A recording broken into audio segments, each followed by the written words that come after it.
Muy bien, jóvenes. Por favor, apague sus micrófonos. Bueno, hoy vamos a ver el tercer tema de la nefrología. Vamos a ver otras cosas muy importantes como órgano. No sé por qué está.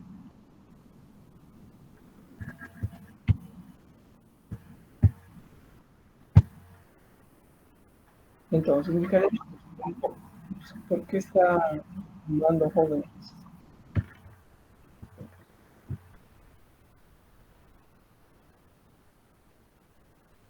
Bueno,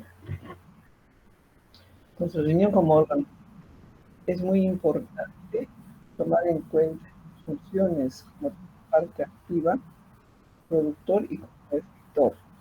¿Qué quiere decir productor? Que se sintetiza y en relación a la vitamina 3 interviene en la hidroxilación, no precisamente directa. De igual manera, en la síntesis de Doctora, buenas tardes. No sé si en mi caso nomás, pero no se escucha bien. Sí, doctora, no se escucha. a ver, voy a tratar de hablar, ¿ya?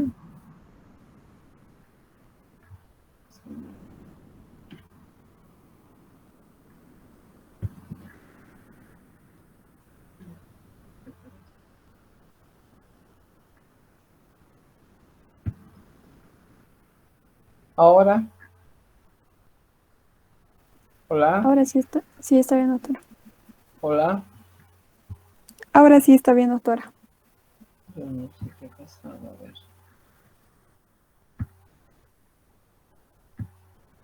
Hola, ¿me escuchan ahora? Sí, Sí, doctora. doctora, se le escucha. Hola, Sí, doctora. Se le escucha, hola, doctora. jóvenes, buenas tardes.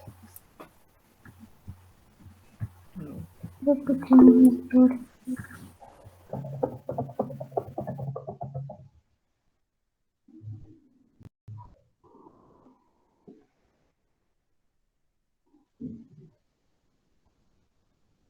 Se fue la doctora.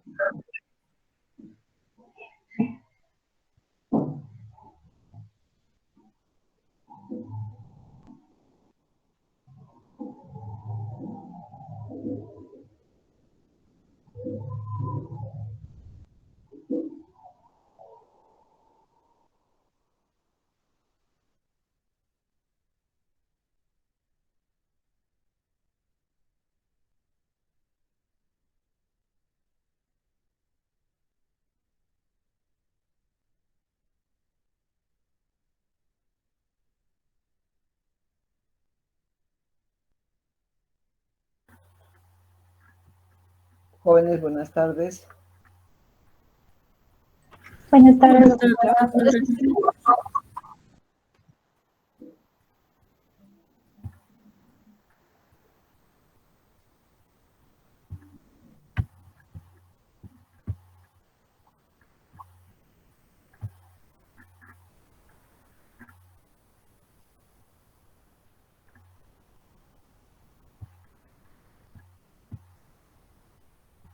Muy bien, se escucha ahora, ¿verdad? Sí, doctora. Bueno, vamos a empezar entonces nuevamente. Estábamos indicando que los riñones juegan un papel muy importante en su papel como órgano endocrino, desde dos puntos de vista, fundamentalmente como productor de estas hormonas que son la renina, la eritropoyetina y las prostaglandinas. Si bien es cierto, no interviene directamente en la síntesis de la vitamina D, porque como ustedes saben, esto empieza a nivel de la piel, ¿verdad? Sin embargo, en los riñones se produce y se lleva a cabo la segunda hidroxilación de la vitamina D, convirtiéndola precisamente en vitamina D activa. Y como efector de la vasopresina, la hormona Doctora, su antidiurética, micrófono está apagado.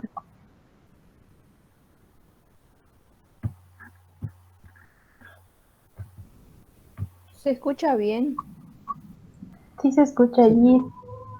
¿sí? Sí. Entonces, debe tener algún problema su compañera, por favor, díganle que se fije, ¿ya? Sí, yo pregunté a un inicio, me dijeron que sí, que se escuchaba bien. Bueno, entonces, Como efector de la vasopresina u hormona antidiurética, que recibe el mismo nombre, ¿verdad? ¿Por qué será vasopresina u hormona antidiurética? Porque actúa a nivel de los vasos, a nivel de los túbulos colectores. La aldosterona, que si bien es cierto se sintetiza en las suprarrenales, ¿no es cierto?, tiene mucho que ver con los riñones. Por eso se llama como efector de hormonas que se sintetizan en otros órganos a distancia, pero que tienen su función y su acción a nivel renal. Ahí mismo está el factor auricular natriurético o el péptido auricular natriurético. Recibe los dos nombres. La hormona paratiroidea, las calicreínas, la calcitonina y la insulina. Vamos a empezar a analizar la cascada de la renina, angiotensina, aldosterona e indicaremos que esta renina es considerada como una enzima y va a actuar sobre el angiotensinógeno, que es una alfa-globulina plasmática que se forma en el hígado y la va a convertir en un decapéptido, en angiotensina 1, que es inactiva. Sobre la angiotensina 1 va a actuar otra enzima, que es la carbopeptidasa enzima convertidora, que se encuentra a nivel del lecho vascular pulmonar. Y la va a convertir en un octapéptido, que es la angiotensina 2, que ya es activa. La primera, la angiotensina 1, es inactiva. La segunda, la angiotensina 2, es potente vasoconstrictora, es activa, tanto a nivel sistémico como a nivel renal, intrínseco. Ahora bien, existe también la angiotensina 3 y cómo se sintetiza esta a partir de una enzima, la aminopeptidasa, que actúa sobre la angiotensina 2 y la convierte en un heptapéptido, que es la angiotensina 3. Esta angiotensina 3 va a producir sobre todo la biosíntesis de los mineralocorticoides, o sea, va a tener su acción fundamental a nivel de las suprarrenales. No se olviden, jóvenes, la angiotensina 1 inactiva, la 2 potente activa, que es la que más vamos a hablar, y la 3, que es netamente de acción local a nivel de las suprarrenales. Bien. Para comprender un poquito más, vamos a volver a estudiar esto y ver que la renina hemos dicho que es una enzima que se produce, se sintetiza en el aparato yuxtaglomerular, en las células especializadas del aparato yuxtaglomerular. Aquí está el glomérulo, ¿verdad? Y aquí está el aparato yuxtaglomerular. Entonces, una vez que se sintetiza la renina a demanda, de acuerdo a las necesidades, que vamos a ir viendo cuáles son sus estímulos, va a actuar sobre el angiotensinógeno, que es una alfa-globulina que está circulando y que proviene del hígado, y la convierte en angiotensina 1. Sobre esta angiotensina 1 hemos dicho que actúa otra enzima, que es la carbopeptidasa, y la convierte en angiotensina 2. Esto es a nivel del lecho vascular pulmonar, no se olviden. Bueno, muy bien. Sobre esta angiotensina 2 actúa otra enzima, que es la aminopeptidasa, y la convierte en angiotensina 3, y que esta va a tener su acción exclusivamente a nivel de las suprarrenales para mayor secreción de los mineralocorticoides, y dentro de esta es la aldosterona. Es así entonces como vamos a analizar con más minuciosidad este cuadro, porque es muy importante. Si nosotros partimos de que existe, este va a ser un estímulo, la disminución del volumen de líquido extracelular llega a ser un estímulo para la secreción de renina. Entonces, al existir una disminución del volumen plasmático por cualquier motivo, ya sea por un sangrado, una hemorragia masiva, por una gastroenterocolitis, por vómitos simplemente incoercibles como en las preeclámpticas, etcétera, ¿no es cierto? Entonces, ¿qué sucede? El flujo sanguíneo renal está disminuido, y al estar disminuido, ¿no es cierto?, esta disminución intratubular, sobre todo de sodio, va a ser captado a nivel de los vasoreceptores. Son células vasoreceptoras especializadas, tanto a nivel de la musculatura de la arteriola aferente como de los gránulos especializados en el túbulo distal, en la mácula densa, ¿no es cierto? Hemos visto muy bien en fisiología. Entonces, se estimulan estas células especializadas y va a existir de esta manera un aumento de la secreción de renina con la disminución de la bulimia. Por un lado, ¿verdad? Seguimos analizando lo que sucede con la disminución de la bulimia.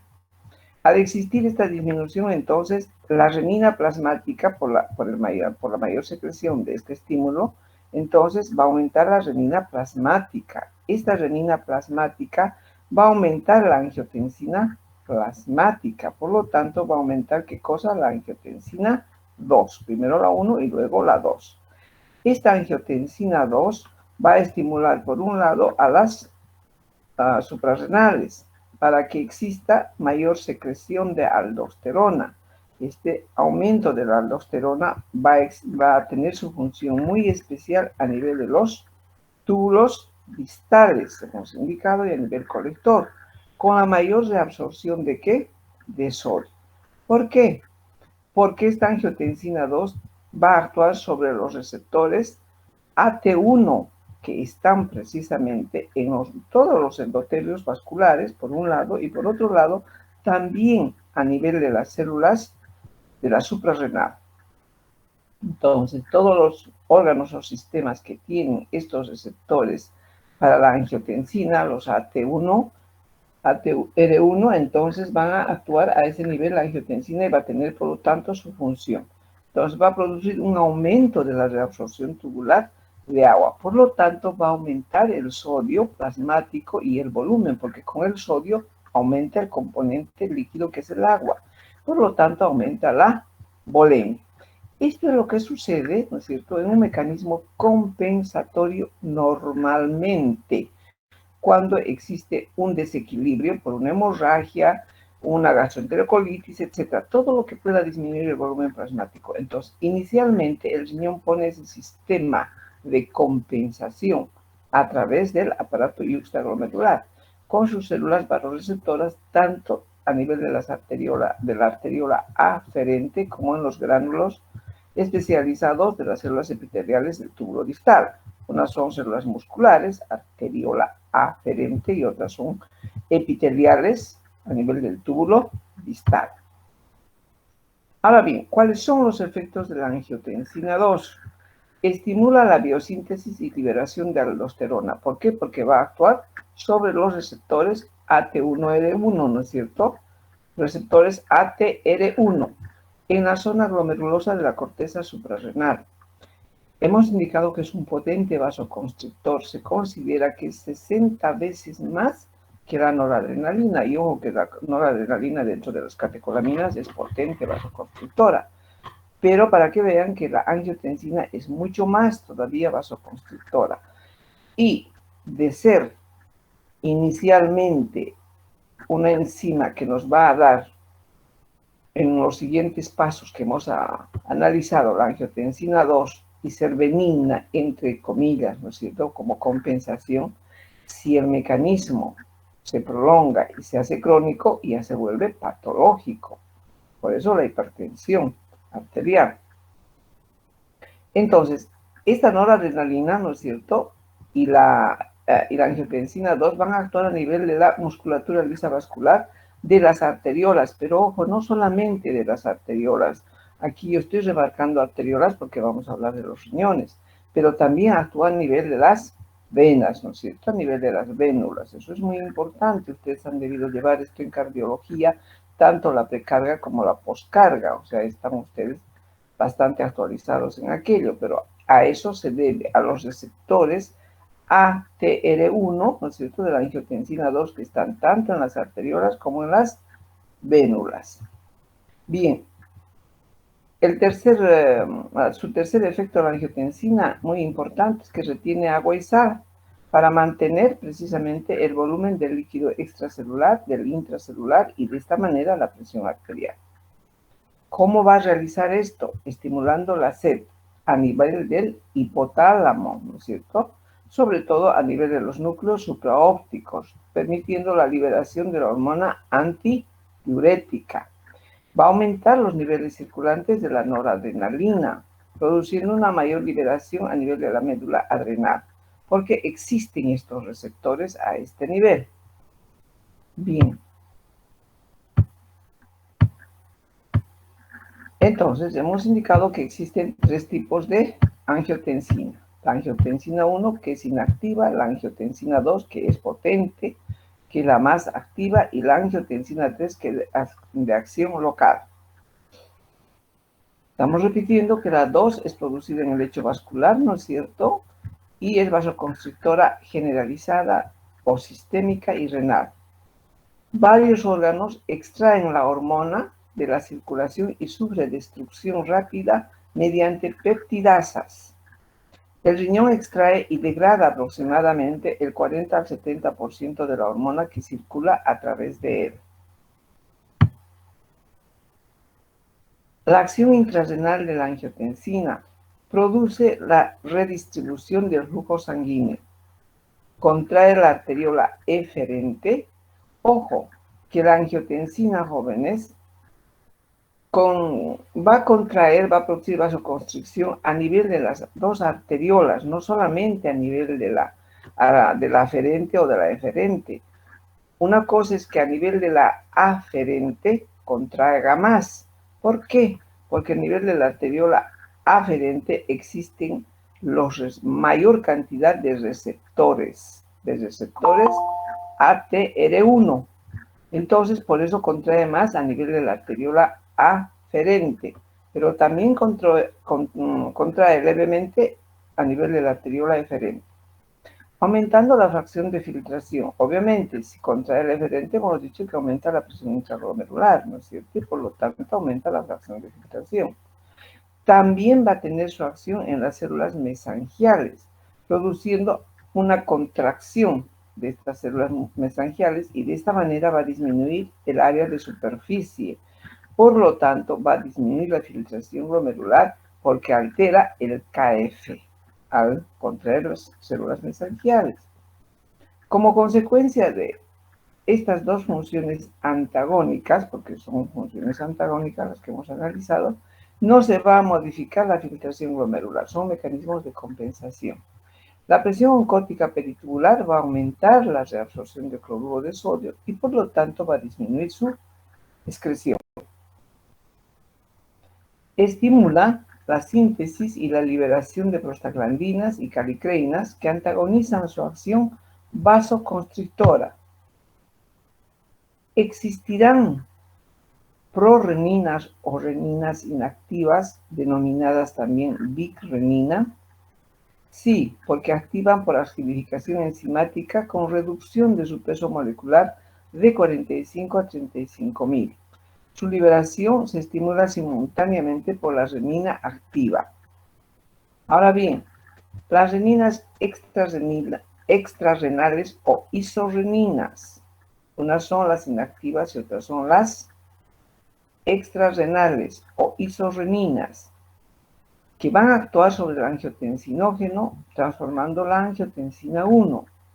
Estas son de acción preponderantemente a nivel local y van a actuar sobre todo, las extrarrenales, a nivel del cerebro, a nivel de las glándulas suprarrenales, de las glándulas submaxilares, a nivel del útero y también a nivel de la pared vascular. ¿Cuáles son los mecanismos que regulan la secreción de renina? Es importante saber estos mecanismos.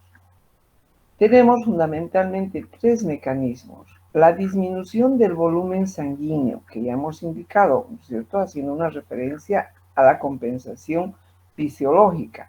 Entonces, va a disminuir el volumen sanguíneo, disminuye la filtración glomerular. Esto determina que haya mayor o menor, ¿no es cierto? Si hay disminución de la filtración glomerular, va a disminuir el flujo tubular proximal. Ojo, fluido o flujo tubular proximal. Y al disminuir el fluido tubular proximal, jóvenes, va a reabsorberse más porque la oferta de sodio y de agua va a estar en mayor relación con las células epiteliales del proximal. Por lo tanto, se va a reabsorber en mayor cantidad, porque a menor fluido tubular, mayor reabsorción de sodio y agua. Estamos hablando a nivel del proximal. Esto va a determinar si se reabsorbe más sodio y agua a nivel proximal, teniendo en cuenta además que el fluido ya está venido abajo, ¿qué va a pasar? Va a disminuir la cantidad de sodio y agua, ¿no? Pero bueno, el sodio nos interesa mucho porque juega un papel preponderante. Y de sodio a nivel del túbulo distal, a nivel de la mácula densa precisamente, y va a estimular o va a ser captada por esos varoreceptores de estas células especializadas de la mácula densa, que a través de las prostaglandinas, en una especie de puente, porque están frente a frente prácticamente, ¿no es cierto?, a través de la mácula densa y a través de las prostaglandinas van a ser transmitidas este estímulo a las células especializadas varoreceptoras del aparato yuxtaglomerular, de las células más propiamente de la arteriola aferente. Se entiende, ¿verdad? Resumiendo, que al disminuir el volumen sanguíneo, ¿no es cierto?, va a disminuir menor filtración, disminuye la filtración, jóvenes, y disminuye el fluido tubular. Al disminuir el fluido tubular, el sodio y el agua están en mayor contacto con las células epiteliales proximales. Por lo tanto, esto hace que el túbulo proximal reabsorba en mayor cantidad. Y si está reabsorbiendo en mayor cantidad, ¿qué va a suceder a nivel distal? Llega mucho menos. Esto va a ser captado por las células especializadas. ¿De dónde? De esos gránulos que son varoreceptores de las células del túbulo distal, que son la mácula densa, ¿verdad? Esa estructura es mácula densa. Y estas, entonces, a través de las prostaglandinas que están en las paredes de los vasos arteriales, verbigracia, la arteriola aferente, va a transmitir a estas en el aparato yuxtaglomerular. ¿Para qué? Para que tenga mayor secreción de renina. El primer estímulo. El segundo estímulo, la disminución de la presión arterial. Si hay disminución a la presión arterial, ¿no es cierto?, va a comprometer esto a nivel del aparato yuxtaglomerular, porque va a ser sensado igualmente por los varoreceptores. Esa disminución de la presión arterial. Hay menor presión de filtración. Por lo tanto, va a llegar en forma más lenta a nivel del aparato yuxtaglomerular y esto va a ser detectado. Por lo tanto, esto va a estimular para la mayor secreción de renina. Pero simultáneamente, jóvenes, cuando existe disminución de la presión arterial, no solamente es captada por los varoreceptores del aparato yuxtaglomerular, también este estímulo es captado por los varoreceptores aórticos y carotídeos, que van a estimular el sistema nervioso central, siendo de esta manera un tercer mecanismo regulador de la secreción renina precisamente el estímulo del sistema nervioso central.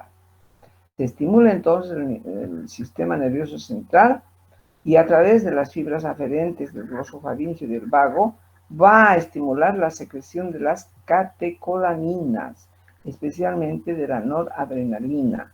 La noradrenalina que va a actuar también en las células del aparato yuxtaglomerular. Por lo tanto, va a estimular la secreción de renina. Entonces, estos tres mecanismos son muy importantes. Parecen difíciles, pero no son difíciles, jóvenes, a la hora de que ustedes se sienten y vayan analizando y razonando. Por otro lado, ¿quiénes inhiben la secreción de renina? La angiotensina 2 y la hormona antidiurética. Vean ustedes cómo los riñones están cumpliendo su función a cabalidad, tanto como productor y como efector en los mecanismos.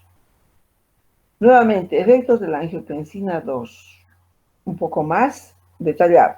Estimula la biosíntesis y liberación de la aldosterona. ¿Por qué? Porque hay receptores ATR1, ¿no es cierto?, a nivel de las células de la suprarrenal, sobre todo en la zona glomerulosa de la corteza suprarrenal. Y obviamente esta va a actuar sobre los túbulos renales, porque también tienen estos receptores. Por lo tanto, va a reabsorber mayor sodio y va a secretar mayor potasio. Es potente vasoconstrictor. Esto se van a acordar, es muy importante lo que estamos hablando, que la aldosterona reabsorbe más sodio, secreta más potasio, viceversa, ¿no es cierto? Entonces, si reabsorbe más sodio, ¿qué va a pasar? Va a jalar más agua y va a aumentar el volumen. Pero a su vez, que es un componente de la presión arterial. Si hay hipertensión, imagínense, ya existe un aumento, un factor que es el aumento de volumen, pero a su vez, en este caso, estaría yendo, si es esta la causa, estaría yendo con una hipocalemia, ¿no es cierto? Que es la enfermedad de Crohn, que se caracteriza por ser hipertensión con bajo potasio, con hipocalemia. Bien. Luego, otro efecto, ya hemos indicado, vasoconstrictor, mucho más, 60 veces más que la noradrenalina. Actúa a nivel de la musculatura lisa vascular, arteriolar y de las venas, tanto de grueso como de pequeño calibre, estoy aclarando. Retiene agua y sal para mantener los volúmenes intra-extracelular y la presión arterial. Hemos dicho que estimula la sed a través del hipotálamo. ¿Por qué? Porque va a llegar a este nivel porque también tiene receptores. Donde actúa la angiotensina 2 quiere decir que existen los receptores ATR1 en todos estos lugares, jóvenes. Entonces, el hipotálamo a través del núcleo supraóptico va a liberar hormona antidiurética. Aumentan los niveles circulantes de noradrenalina, aumentando la liberación por las células de la médula adrenal. La acción intrarrenal de la angiotensina produce redistribución del flujo sanguíneo, contrae la arteriola aferente, aumentando la fracción de filtración porque aumenta la presión intraglomerular, contrae las células mesoangiales y disminuye el área de superficie. Y como consecuencia de estas dos funciones antagónicas, estoy repitiendo, se modifica la filtración, no se modifica la filtración glomerular porque se contrarresta. Muy bien, esto ya lo hemos visto, jóvenes. Otras acciones de la angiotensina, además de las que hemos analizado y que también están acá, ¿no es cierto? Entonces, estimula la reabsorción de aldosterona, por lo tanto, se absorbe más sodio, a nivel vascular igualmente produce vasoconstricción, aumentando la resistencia periférica, a nivel del corazón, aumenta la fuerza de contracción, a nivel de los riñones, que va a realizar, va a aumentar directamente, ¿no es cierto?, el transporte y el efecto vascular, reduciendo y aumentando sobre todo la reabsorción de sodio a nivel de los túbulos distales y de los colectores. A nivel intestinal, estimula la retención de sal y de agua por mayor reabsorción de las mismas. A nivel del sistema nervioso central, ¿qué va a hacer? Sobre todo, estimula, ¿no es cierto?, estimula la sensación de ingresar mayor cantidad de sal al organismo. Y a través de la hormona antidiurética, ¿no es cierto?, va a aumentar, ¿qué cosa? La descarga de neurotransmisores. A nivel del sistema nervioso periférico va a facilitar la transmisión adrenérgica. Y a nivel de otros factores es importante que va a intervenir también en la proliferación a nivel de la celularidad y en lo que se refiere a nivel general, a nivel mesangial. Eso es muy importante, joven. Vamos a analizar un poco el ciclo de las ciclooxigenasas.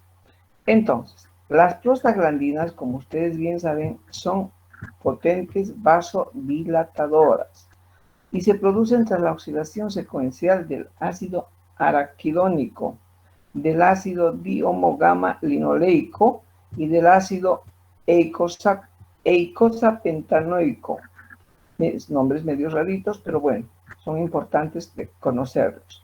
Mediante las ciclooxinasas, la COX-1 y la COX-2 y las prostaglandinas sintetasas terminales, que es muy importante señalar que la COX-1 es responsable de los niveles base de prostaglandinas, la 1. La 2 produce prostaglandinas a través de la estimulación.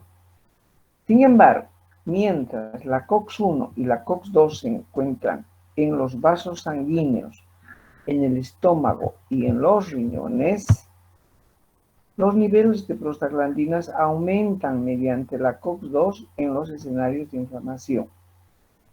Ha sido identificada también la COX-3, pero su función exacta aún no se ha determinado. El sistema de las prostaglandinas tiene mucha importancia y se produce por la oxidación del ácido araquidónico, que es liberado de los fosfolípidos que están ligados a las membranas celulares. Reiterando, el sistema de las prostaglandinas se va a producir por la oxidación a nivel del ácido araquidónico y liberado por los fosfolípidos que están ligados a las membranas celulares. Entonces, la fosfolipasa A2 actúa sobre el ácido araquidónico, creando un intermediario que pasa por la ruta de la ciclooxigenasa. Los endoperóxidos intermedios, esta es acá, endoperóxidos intermedios, que son la prostaglandina G2 y la prostaglandina H2. Estas, ¿no es cierto?, son metabolizadas, las prostaglandinas, endoperóxidos sintetasas, que van a determinar los metabolitos activos del sistema de las prostaglandinas, como la prostaglandina D2, la prostaglandina E2, la prostaglandina F2 y la prostaglandina I2. También el tromboxano o leucotrienos A2 y las prostaciclinas. Bien, las prostaglandinas a nivel de la médula renal se van a metabolizar y actuar en el lugar de la producción. Estas se sintetizan a nivel de la médula renal, reitero, y van a sintetizarse de acuerdo a la demanda. ¿Quiénes estimulan a la fosfolipasa y a la síntesis de prostaglandinas? La angiotensina 2, la bradicinina, la arginina o vasopresina u hormona antidiurética, toma los tres nombres, ¿verdad? La noradrenalina y la ingesta de sal. Son estimulantes de la fosfolipasa y por lo tanto la síntesis de las prostaglandinas. ¿Quiénes inhiben la fosfolipasa y la síntesis de prostaglandinas? Los glucocorticoides y la hipercalemia. La ciclooxigenasa es estimulada por los diuréticos de asa, que van a estimular a su vez la síntesis de las prostaglandinas. Entonces, la ciclooxigenasa es estimulada por los diuréticos de asa, y estas van a estimular la síntesis de las prostaglandinas.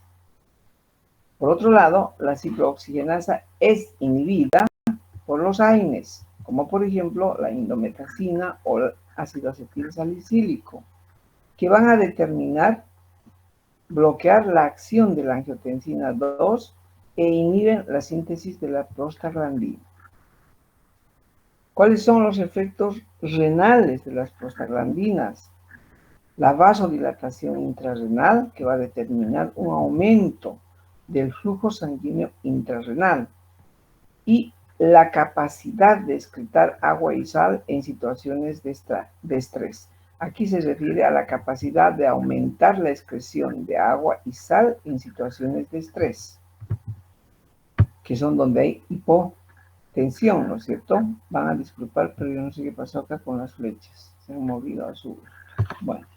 Las prostaglandinas que se producen en la corteza adrenal, sobre todo la prostaglandina I2, van a actuar fundamentalmente en el mantenimiento de una apropiada presión de perfusión renal y por lo tanto del filtrado glomerular en aquellos estados en los que se determina una disminución de la presión de perfusión renal, como por ejemplo en la hipovolemia, que puede ser producida por hemorragia, una disminución del volumen circulante extracelular por déficit de sal, o también en casos de anestesia y shock. Entonces, ustedes de acá pueden sacar a colación que cuando los pacientes ingresan a cirugía por un cuadro de hipovolemia, una hemorragia puede ser interna, ¿no es cierto? Está el paciente hipovolémico en favor de un tercer espacio. Va a existir déficit de sal y por lo tanto, además se va a sumar, ¿qué cosa? El problema de anestesia y shock, un estrés. Todo esto va a disminuir, ¿qué cosa? La volemia y el aporte sí, de fluido sanguíneo a nivel de los riñones. Por lo tanto, jóvenes, aquí quiero llegar a que en estos casos se debe tener y se debe dar a los pacientes una buena expansión. No se olviden, y la mejor expansión que se puede realizar a los pacientes para que no tengan después una necrosis tubular aguda al salir de la cirugía, ¿no es cierto?, es la solución fisiológica. Entonces hay que tener muy en cuenta estos antecedentes, jóvenes. O sea, por algo estamos llevando, ¿no es cierto?, para ponerlos después en práctica. Este paciente está con hemorragia, tiene disminución del volumen, está ya con problemas de sodio, de cloruro de sodio. Por otro lado, a nivel del riñón. Por otro lado, está entrando a cirugía, está estresado, la anestesia, el shock, en tantas cosas que van a contribuir que de una u otra manera esos riñones sufren mucho más una isquemia. Por lo tanto, los pacientes deben ser, reitero, muy bien expandidos. Perfecto. Inhibidores de la síntesis de prostaglandinas. Los AINES y también otro tipo de medicación. La indometacina, por un lado, el micofenolato de mofetilo, que es un inmunosupresor que nosotros usamos continuamente en los pacientes trasplantados, en los pacientes lúpicos o en los pacientes que tengan otro tipo de patologías inmunológicas, como vamos a ir viendo. Micofenolato de mofetilo se llama. La disminución de la presión de perfusión renal por aumento de la resistencia vasculorrenal, que va a determinar la disminución de la diuresis y de la natriuresis. Estos jóvenes, yo les voy a dar todo lo que estoy hablando, yo les voy a pasar, obviamente, cuando ya estemos cerca del primer parcial, les voy a pasar todo lo que estamos avanzando ahora, bueno, y voy a tratar, obviamente, de modificar estas flechitas para que no les confunda. Muy bien. Síntesis de las calicreínas cininas. Las calicreínas son glicoproteínas que se van a producir en las células del túbulo distal y la mácula densa. No confundirse con las prostaglandinas, desde donde van a ser secretadas y van a regular a la renina a nivel del aparato yuxtaglomerular. Ahora bien, la calidina, que es otra calicreína, contrae el músculo liso y va a disminuir la presión arterial. La bradicinina va a producir vasodilatación y natriuresis, que va a determinar la activación de la fosfolipasa y por tanto va a estimular la liberación de los fosfolípidos que hemos indicado que están en las membranas de todas las células y de las prostaglandinas. La bradicinina es inactivada a nivel pulmonar. Y esto tenemos que saber muy bien, jóvenes, porque todo esto vamos a manejar nosotros en el contexto de la patología renal y cuando veamos fundamentalmente el tema de hipertensión arterial. Es muy importante. Muy bien. Vamos a entrar a analizar otro tipo de hormona, que es la eritropoyetina. Me van a avisar cuando falten 5 minutos, jóvenes. E indicaremos que la eritropoyetina es una... Ya faltan 5 minutos. ¿Seguro? Sí, doctora, segura. Bueno, entonces vamos a quedar acá. Vamos a quedar acá en la eritropoyetina, por favor, ¿ya? Sí, está bien, doctora. Muy bien, jóvenes, hasta la próxima clase. Hasta la próxima Hasta luego, semana. doctora, gracias. Gracias, doctora. Hasta luego, doctora. Hasta luego.